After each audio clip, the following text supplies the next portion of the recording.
Bismillahirrahmanirrahim. Assalamualaikum warahmatullahi wabarakatuh. Selamat pagi anak-anakku sekalian, para peserta MPLS tahun 2021 di SMA YKB 3 Leles. Bertemu kembali kita hari ini dengan materi berikutnya, yaitu seputar protokol kesehatan COVID-19. Tidak seperti biasanya kalau kita tahun-tahun kemarin kita bertatap muka langsung di aula. Tapi mengingat saat ini negara kita sedang tidak baik-baik saja, bumi kita sedang sakit akibat pandemi yang hingga kini COVID-19 masih juga belum berakhir, dan mau tidak mau segala sektor apapun jadi terkendala dan terbatas, termasuk salah satunya adalah di dunia pendidikan. PLS tahun ini kembali harus melaksanakan secara virtual atau daring, dan tetapi meski demikian tidak mematahkan semangat kita semua untuk mengikuti kegiatan seperti ini. Baik, untuk menghadirkan materi ini telah hadir di sekitar kita dan di hadapan kita salah seorang tim dari Nakes yang dari sejak awal kemunculan masa pandemi ini menjadi garda terdepan untuk menangani pencegahan virus ini. Garda terdepan dari tim UPT Kecamatan Leles atau Puskesmas Leles telah hadir, ada Pak Imam Muharram. Baik, Assalamualaikum Pak Imam. Kita bertemu lagi, biasanya kita lakukan dengan anak-anak dan sekarang mau tidak mau harus seperti ini, tapi ini tetap tidak menyurutkan semangat kita untuk menyemangati dan menyampaikan materi kepada mereka. Baik Pak Imam, ada beberapa hal yang pasti akan penting untuk kita bahas di sekarang ini, mengingat ya ini betul-betul di awal mula pembelajaran mereka perlu sekali mendapatkan informasi ini seandainya nanti ada tatap muka pembelajaran bisa dimulai. Nah baik, sebelumnya silakan perkenalkan terlebih dahulu. Nama Imam Muharram, saya perawat Puskesmas Leles, menjadi tim bagian COVID-19 di wilayah Puskesmas Leles dari pas pertama bulan Maret. Pas pertama datang jadi bocor itu sendiri, sampai sekarang alhamdulillah suka dukanya udah dijalani, dirasain juga mungkin.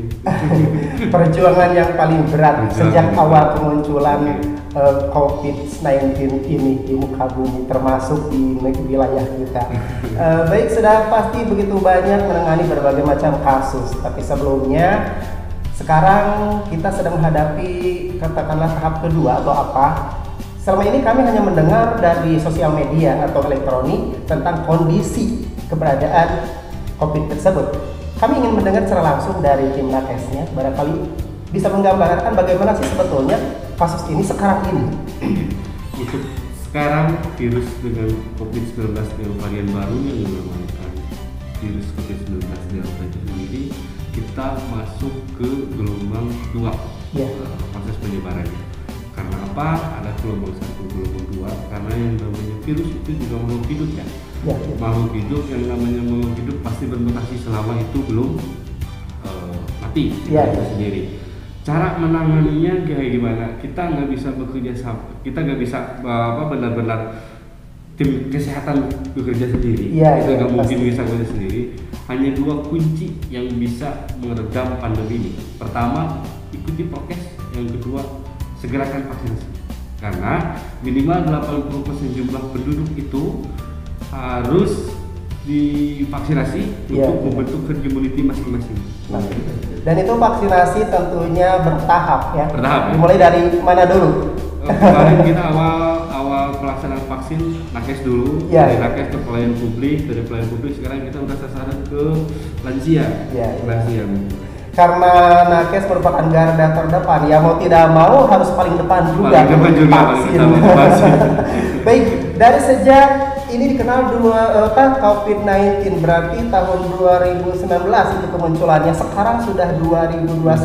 Wah, ini sudah memasuki tahap kedua dan sudah begitu banyak kasus-kasus terjadi. Bahkan saat ini kita berdasarkan informasi yang kita saksikan lewat media sosial, elektronik dan televisi, itu ternyata sudah begitu banyak korban-korban yang berjatuhan dan yang sakit pun telah begitu banyak. Nah, barangkali punya pengalaman tersendiri menangani langsung para pasien yang terpapar. Bagaimana bisa diceritakan barangkali? Kita menghadapi pasien itu sendiri, kita layani si pasien itu sendiri, mau yang non COVID, mau COVID. Yang jadi permasalahan kita itu sebenarnya ada 2 hal untuk Nakes. melayani pasien itu sendiri. Ya. Yang kedua untuk memahami masyarakat karena seringkali ada stigma di COVID kan. Iya nah itu. Ya betul kan. Betul. Itu sekarang Stigma yang di jadi COVID kan. beredar informasi itu sedikit di COVID kan. Nah, bagaimana penjelasan dari Nakes Nah, ini? ini untuk penjelasan itu agak sensitif juga sih ya di COVID kan. Ya. Untuk SOP pelayanan di klinik, di puskesmas maupun di rumah sakit, pasien yang datang ke puskesmas dengan keluhan menuju ke COVID harus minimal tuh di rapid antigen wajib. Oke. Sekarang yang kedua, jangankan kita untuk mengcovidkan pasien, kita dengan pasien COVID yang benar-benar aja kita udah capek. Iya. Kita bukan program LM, bukan program datang pasien positif kita nambah gaji, enggak, sama sekali enggak. Saya titip jangan percaya sama hook yang beredar. Pahami dulu, cari dulu beritanya, apa benar gini, apa benar gitu. Jadi kita ada dua kubu sekarang kalau di Indonesia, yang percaya COVID sama yang nggak percaya COVID. Jadi bingung, jadi ibaratnya kita menghadapi pasien, kita juga menghadapi pemahaman masyarakat gitu. Iya betul. Gitu kan? Nah itu jadi suka duka gitu ya. Sebenarnya yang paling berat menghadapi itu adalah bagaimana menghadapi statement masyarakat. Yang tidak percaya dan tidak percaya, itulah barangkali. Jadi menghadapi berbagai macam kompleksitas beban gitu ya, menghadapi pasien itu sendiri, bagaimana mencegah supaya tidak beredar, dan menghadapi yaitu statement masyarakat yang sekarang menjadi berubah pemahamannya terhadap keberadaan COVID seperti ini. Baik Pak Iman, mengenai karena kita berhadapan begitu banyak ratusan pelajar yang akan memasuki masa putih abu atau SMA, atau mungkin seluruh pelajar yang ada di Indonesia ini sekarang ya sudah memasuki tahun kedua, mau tidak mau harus belajar secara daring atau online. Itu sudah betul-betul sangat membuat kita merasa jenuh.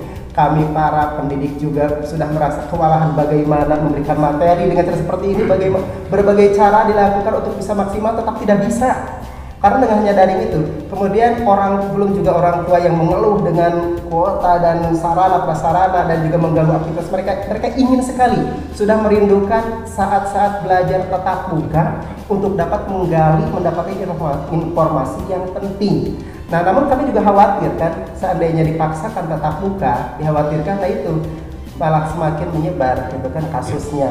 Nah, itu maka dari itu kami para pendidik mereka juga perlu mengetahui gejala awal jika kita terpapar virus COVID-19. Apa sih sebetulnya yang dapat dirasakan oleh mereka dan kita semua? Karena tanda gejala penyakit COVID ini kayak tanda gejala seperti orang-orang penyakit biasa. Pertama pasti demam, ada batuk pilek, apalagi disertai anosmia atau hilang penciuman. Kenapa stigma masyarakat itu tapi lagi panas tiris, diartikan jadi positif. Karena itulah tanda gejala. Contohnya logikanya kayak gini. Misalkan guru punya berat kepala, cek kolesterol, keluarlah hasil. Sama rapid antigen juga minimal seperti itu. Kita periksa tanda gejalanya seperti ini, kita periksa antigennya seperti ini. Nah itu keluar hasil, bukan kita, tapi alat yang bereaksi. Alat yang bereaksi. Kalau misalkan ada tanda gejala seperti itu, lebih baik saya sarankan untuk melakukan pemeriksaan rapid antigen minimal. Kenapa? Misal kalau di dalam rumah itu ada 5 orang, tanda gejala menuju tanda gejala COVID itu misalkan baru 1 orang. Nanti kalau misalkan si ini di rapid antigen keluar hasil misalkan negatif, alhamdulillah masih bisa. Kita camkan ini yang positif. Kan kita melindungi yang ini yang 4. Kita isolasi dulu. Sekarang itu bisa isolasi mandiri. Sekarang bisa isolasi mandiri. Kita pisahkan dulu si anak ini, misalkan si orang ini ke misalkan dalam kamar yang 4, tetap jaga prokes. Seperti itu untuk pencegahannya. Nah itu jadi langkah awal untuk mencegah. Seandainya mereka memiliki, ini kalau dilihat dari kita ada tanda seperti ini gejala nih, berarti langkah awal adalah kita harus isoman. Di rumah pun ada isoman gitu ya. Artinya kalau ada seseorang terpapar, gejalanya ada, segera memisahkan kamar lah gitu istilahnya gitu. Nah itu. Nah, baik, itu adalah langkah awal jika seseorang merasakan gejala COVID-19 yang sekarang ini masih juga menjadi sesuatu yang sangat menakutkan dan juga ya ingin segera kita pulih lah kita supaya dapat beraktivitas secara normal. Nah, menyambungkan dari hal yang tadi, kita ingin sekali, merindukan sekali belajar dengan cara tatap muka atau seluruh elemen masyarakat yang di luar sana ingin sekali beraktivitas secara normal. Para pedagang, para pegawai kantoran, dan semua orang yang ingin kembali normal, masyarakat menghimbau untuk melaksanakan prokes sajalah itu. Terapkan protokol kesehatan. Nah, kami ingin menyampaikan kepada mereka seberapa pentingkah itu kita menerapkan protokol kesehatan sekarang ini. Pandemi itu yang bisa mengakhiri pandemi bukan nakes, bukan dokter, bukan perawat, bukan siapa-siapa. Yang bisa mengakhiri pandemi itu masyarakat itu sendiri. Kalau misalkan pengen cepat-cepat, ayo ikuti prokes. Kasarnya gini, mendingan sengsara sebulan daripada sengsara setahun. Kasarnya seperti itu, kasarnya gitu kan. Karena untuk mengakhiri pandemi ini itu kembali lagi ke masyarakat, kita tok-tokan kerja terus. Kalau misalkan masyarakat yang masih abai, ya susah. Gitu kan. Karena kerjaan kita tuh bukan untuk melayani pasien yang udah positif aja, tapi juga mengedukasi juga, gitu kan, mau ngasih pemahaman kepada masyarakat juga apa itu COVID, tanda-tanda COVID seperti itu. Nah, ketika awal kemunculan COVID-19, wabah semakin merajalela di mana-mana, pemerintah terus menggemborkan, membumingkan pentingnya menjaga protokol kesehatan. Awalnya hanya 3, memakai masker, mencuci tangan, dan menjaga jarak. Nah, kemudian sekarang ini menjadi bertambah lagi menjadi 5M gitu. Nah, sebetulnya apa yang melatar belakangi sehingga menambah kembali unsur atau segi penjagaan protokol kesehatan dari 3 menjadi 5 atau mungkin nanti berapa lagi gitu kan? Untuk mencegah, intinya untuk semuanya untuk mencegah proses penularan itu sendiri. Yang pertama itu mencuci tangan, memakai masker, menjaga jarak, membatasi mobilitas. Yang kelima menjauhi kerumunan. Yang sekarang yang keenam, vaksinasi. Ada vaksinasi. Mau tidak mau. Jadi terus seiring dengan berjalannya waktu, penambahan kasus, ditemukan hal-hal baru, berarti terus akan semakin bertambah prokes yang perlu diterapkan. Termasuk nantinya kalau para pelajar ini mau belajar tatap muka, ya mau tidak mau berarti seluruh sivitas akademik dari mulai stakeholder hingga pelajar harus divaksinasi. Udah alhamdulillah sudah 2 kali. Alhamdulillah untuk stakeholder yang ada di SMA IKB LLS ini sudah divaksinasi 2 kali. Vaksinasi itu aman ya? Saya jelaskan vaksinasi itu aman. Silakan. Vaksinasi aman. Nah, inilah yang masih menjadi, ada orang yang fobia dengan vaksinasi, gitu kan? Sehingga tidak mau divaksinasi karena fobia dengan jarum suntik gitu. Bagaimana cara sebetulnya untuk menghilangkan fobia tersebut agar mau divaksinasi? Fobia itu sebenarnya masih bisa dilawan sih. Karena dengan cara kita melawan rasa takut itu sendiri, kita bisa melewati semuanya. Jadi tidak tutup mata, tutup telinga juga banyak orang-orang yang sampai sekarang fobia dengan yang namanya jarum suntik. Mereka tidak mau divaksin. Jadi bukan mereka tidak percaya dengan material yang dimasukin dalam jarum suntik, tapi justru mereka fobia dengan jarum suntiknya itu.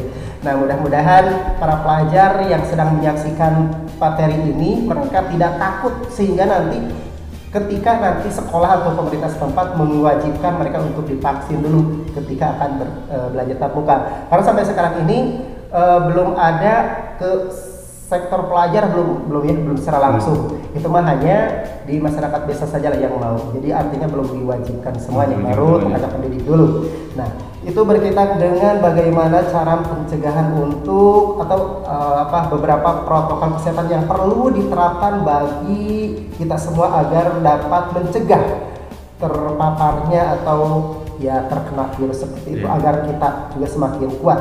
Nah, setelah paham kita betapa penting kita menerapkan protokol kesehatan dan poin-poin penting dari segi protokol kesehatan tersebut, nah ini seandainya jika belajar diperbolehkan tatap muka, karena tadi dikatakan kita sudah kangen sekali, anak-anak pelajar sudah jenuh dengan belajar daring selama 1 tahun ini, apalagi siswa baru harus saling mengenal dengan satu sama lain, harus saling mengenal dengan stakeholder yang baru, harus saling mengenal lingkungan sekolah. Kalau mereka terus-terusan belajar di rumah, bagaimana mereka bisa saling mengenal dengan sesama teman, dengan stakeholder dan juga lingkungan sekolah. Nah, kira-kira karena sepelajar ini datang dari wilayah yang berbeda, dari yang jauh dan dengan yang dekat, atau mereka juga berangkat dan pergi melewati jalur-jalur bertemu dengan orang-orang publik lain, apa langkah-langkah yang harus dilakukan oleh para pelajar seandainya tatap muka ini diberlakukan agar mereka terhindar? Terapkan yang pertama itu pasti tetap terapkan prokes. Yang kedua, kalau misalkan ada tanda gejala jangan dulu ke sekolah, harus diperiksa dulu. Yang ketiga, cuman saran dari saya ya, minimal kalau udah tatap muka itu minimal mahasiswa nanti kalau udah masuk prioritas vaksin minimal harus divaksin. Biar aman. Nah, ini yang jadi permasalahan. Siswa itu datang dari tempat yang jauh, mereka ada yang naik motor atau naik mobil, angkot dan lain-lain, mereka bertemu dengan orang-orang lain, mereka khawatir, nah bagaimana itu? Atau mungkin anak-anak ya seperti apalah harus supaya aman, tetapi itu kan disarankan dari misalkan kalau misalkan mau berangkat ke sekolah, dari rumah langsung ke sekolah, dari sekolah langsung ke rumah. Jangan nongkrong dulu. Ya itu dulu. Jadi berangkat sekolah dari rumah langsung ke sekolah. Jangan nongkrong dulu di kedai, jangan nongkrong dulu di gang sempit atau di mana. Kemudian sampai ke sekolah pun jangan dulu nongkrong di toilet, di kantin gitu ya. Jadi tetap harus patuhi dulu. Pulangnya pun sama, langsung ke rumah. Itu barangkali cara yang lebih aman bagi pelajar supaya jika ingin tetap muka, kemudian seandainya diberlakukan tetap muka, tetap bukan berarti sudah baik-baik saja, tapi prokes harus dilaksanakan. Intinya kalian ada pelajar kalau nanti diperbolehkan tetap muka, jadi berangkat sekolah, langsung sekolah, pulang ke sekolah, langsung ke rumah, jangan nongkrong keluyuran kemana-mana dulu. Nah baik, selanjutnya, nah ini karena sekarang ini betul-betul sedang dikhawatirkan sehingga berbagai macam aktivitas dibatasi, sampai kita pun harus seperti ini kondisinya, harus daring dan lain-lain, sehingga betul-betul menginginkan hal tersebut. Nah, barangkali ada pesan untuk para pelajar berkaitan dengan momen seperti ini, kondisi seperti ini. Pesan yang terakhir ya, pesan-pesan dari Timnakes terutama untuk adik-adik pelajar dan juga seluruh masyarakat luas yang sedang menyaksikan tayangan ini. Tikar di rumah lebih nyaman daripada kasur empuk di rumah sakit. Sedikit lapar masih lebih baik daripada dada sesak dan kesulitan bernafas. Jadi di rumah tetap yang lebih baik, yang lebih enak tuh pasti di rumah, bukan di rumah sakit.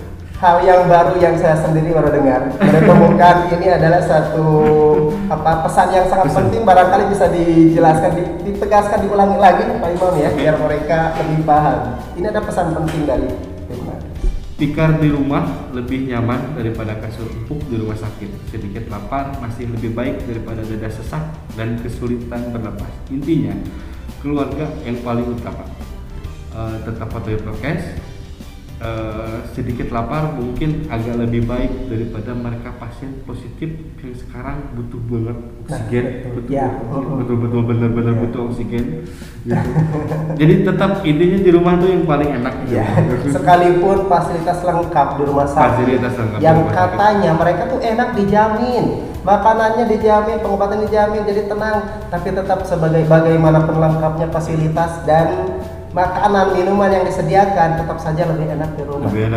Baik Pak Imam, sebelum ada yang lupa, seandainya nanti tetap muka dilaksanakan, lalu kemudian kami menemukan ada anak-anak yang katakanlah nampak ada gejala. Nah, apa yang harus segera kami lakukan? Koordinasi dengan tim puskesmas Lares. Kalau misalkan ada tanda gejala yang menuju COVID, dari tim dari guru mungkin dari pihak sekolah, bawa aja ke puskesmas, nanti minimal kita rapid antigen, nanti kita ketahuan hasil. Kalau misalkan positif harus seperti apa, kalau misalkan negatif harus seperti apa, seperti itu.